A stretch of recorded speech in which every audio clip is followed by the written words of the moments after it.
السلام علیکم ورحمۃ اللہ وبرکاتہ۔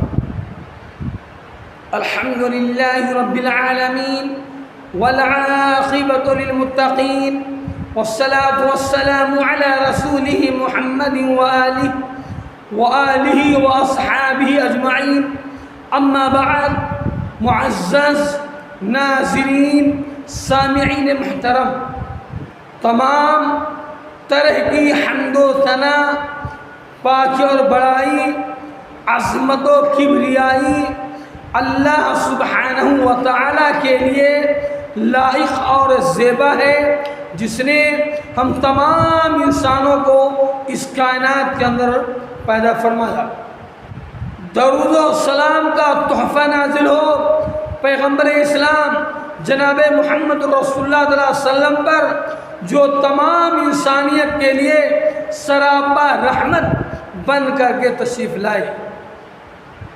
حاضرین، ہماری گفتگو نیتوں میں اخلاص کیسے پیدا ہو، اخلاص کی کیا اہمیت ہے،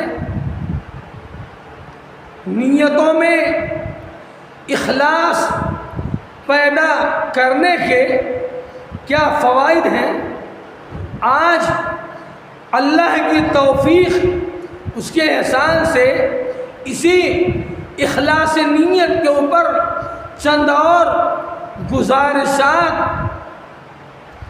آپ تمام حضرات، تمام سامعین کی خدمت میں پیش کروں گا۔ اللہ سبحانہ و تعالی اپنے بندوں پر کس قدر شفیق ہے، کس قدر مہربان ہے۔ اللہ عز و جل کہ اگر کوئی بندہ صرف نیت کرتا ہے نیک عمل کرنے کا، مگر انجام، مگر وہ کام نہیں کر سکا، تو اس بندے کے نیت کرنے پر اللہ سبحانہ و تعالی اجر و ثواب عطا فرماتا ہے۔ اسی طریقے سے اگر کوئی مومن بندہ، اگر کوئی کلمہ گو مسلمان، اگر کوئی مومن مسلمان کسی غلط کام کرنے کا دل کے اندر ارادہ بناتا ہے، مگر اسے رب کا خوف یاد آتا ہے، رب کی پکڑ اسے یاد آتی ہے، پھر وہ غلط کام کے ارادے کو ترک کر دیتا ہے، دل سے اس کام کو نکال دیتا ہے، تو اللہ سبحانہ و تعالی گناہ کے کام کیا نہیں تھا، ارادہ بنایا تھا، اس ارادے کو ترک کر دینے پر اللہ سبحانہ و تعالی اس بندے کے لیے اجر و ثواب عطا فرماتا ہے۔ آئیے احادیث کی روشنی میں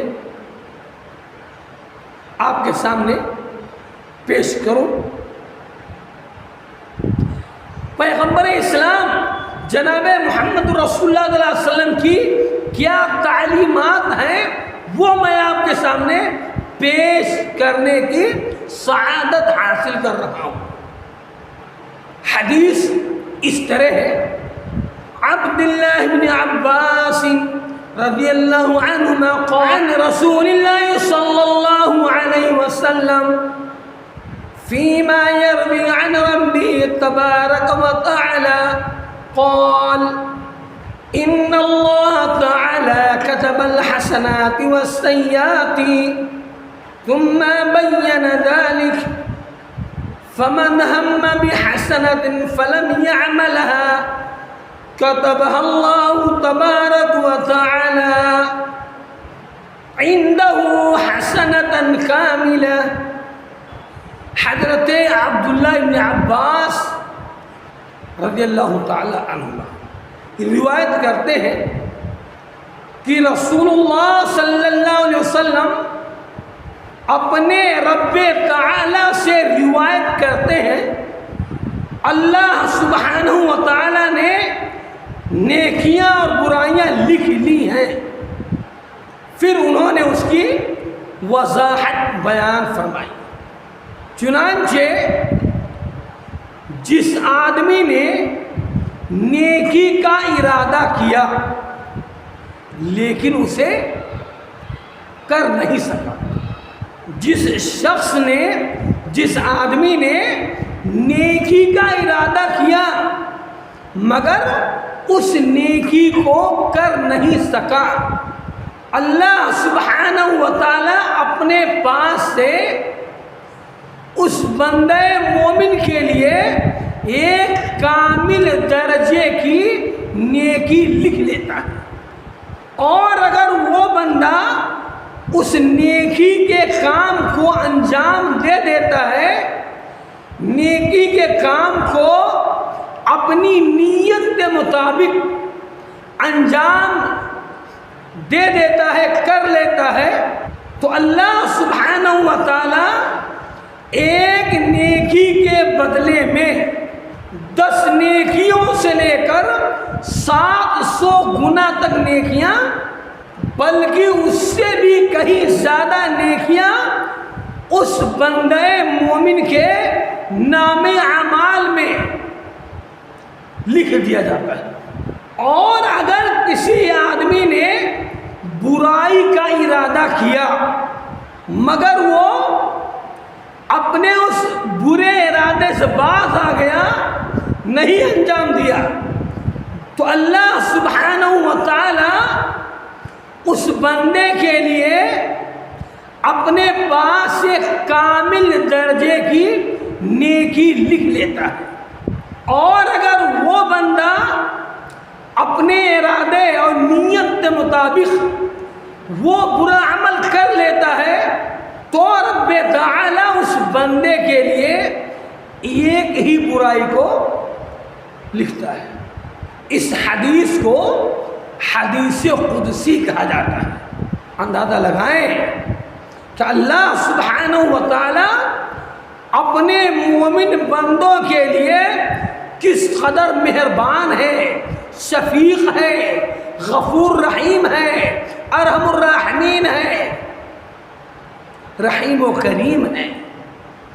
آئیے اسی نیت کے متعلق ایک اور روایت کو دیکھتے ہیں کہ اللہ کی حبیب جناب محمد رسول اللہ صلی اللہ علیہ وسلم کی کیا تعلیمات ہیں۔ حضرت ابو ہریرہ رضی اللہ تعالیٰ عنہ روایت کرتے ہیں کہ اللہ کے حبیب جناب محمد رسول اللہ صلی اللہ علیہ وسلم نے بیان فرمایا، آدمی کی جماعت کے ساتھ پڑھی ہوئی نماز اس نماز سے کچھ اوپر 20 درجات ہیں، اور دیگر روایت کے اندر آتا ہے کہ 25 درجات ہیں، 26 درجات ہیں، 27 درجات ہیں۔ جو آدمی جماعت کے ساتھ نماز ادا کرتا ہے، جماعت کے ساتھ نماز ادا کرنے والے کے حق میں 27 گنا نیکیاں لکھی جاتی ہیں اس آدمی کے بنسبت جو آدمی جماعت کو چھوڑ کے اکیلے نماز پڑھتا ہے یا گھر میں نماز پڑھتا ہے۔ اللہ سبحانہ و تعالیٰ کس قدر مہربان ہے اپنے بندوں پر۔ اکیلا نماز پڑھنے والا اگر وہ بندہ اپنے گھر میں نماز پڑھتا ہے یا وہ بندہ بازار میں نماز پڑھتا ہے لیکن جماعت کے ساتھ نماز پڑھنے والے کے برابر اجر و ثواب حاصل نہیں کر سکتا، اس لیے کہ جب کوئی شخص احسن طریقے سے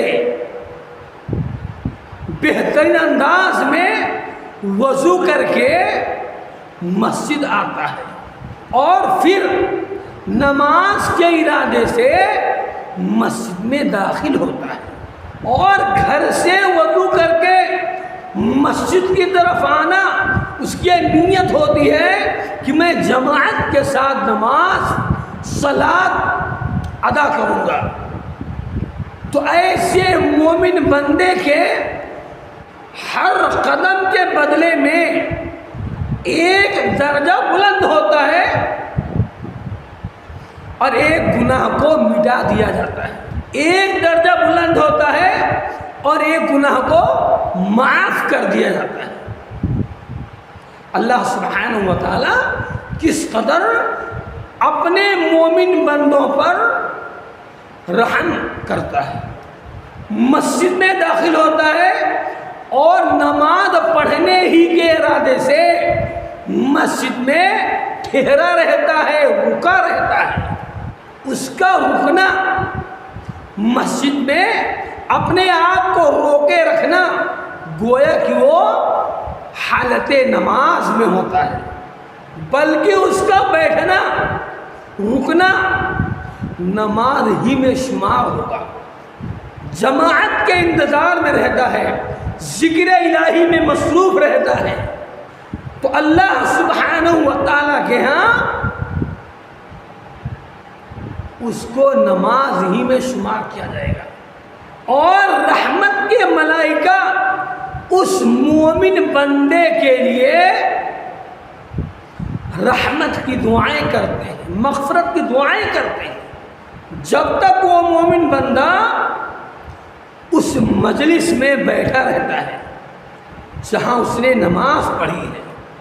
فرشتے کہتے ہیں، ملائکہ کہتے ہیں کہ رب تعالیٰ اس بندے کے اوپر خصوصی رحم و کرم فرما، اس مومن بندے کو، نمازی کو، اس کو معاف فرما. اور ملائکہ اس مومن بندے کے لیے اس وقت تک دعائیں کرتے رہتے ہیں جب تک وہ مومن بندہ، جب تک وہ نمازی اپنی ذات سے کسی کو ایذا نہیں پہنچاتا ہے، تب تک ملائکہ اس مومن بندے کے لیے دعائیں کرتے ہیں جب تک بے وضو نہ ہو. اس حدیث سے پتہ چلتا ہے کہ وضو کر کے مسجد آنا ایک قدم کے ذریعے رفع درجات اور ایک قدم کے ذریعے اللہ تعالیٰ گناہوں کو مٹاتا ہے. مسجد میں ذکر الہی میں لگا رہتا ہے، تسبیح و تحمید میں لگا رہتا ہے، پڑھتا رہتا ہے.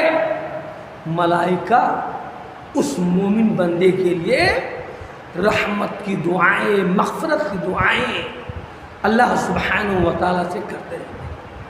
اور آج ہم مسلمانوں کی حالت یہ ہے، مسجد میں سنت پڑھنے کے بعد جب نکلتے ہیں تو پہلا کام اپنی موبائل نکالتے ہیں، دیکھتے ہیں موبائل میں، نماز کے انتظار میں رہتے ہیں، جماعت کے انتظار میں رہتے ہیں، مگر موبائل ان کا استعمال ہی میں رہتا ہے. اس لیے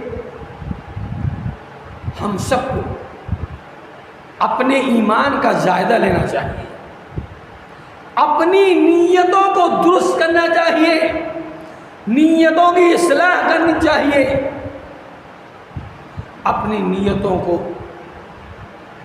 خالص اللہ سبحانہ و تعالیٰ کے لیے کرنا چاہیے. نیتوں کے اندر فطور، فساد، بگاڑ نہیں آنے دینا چاہیے.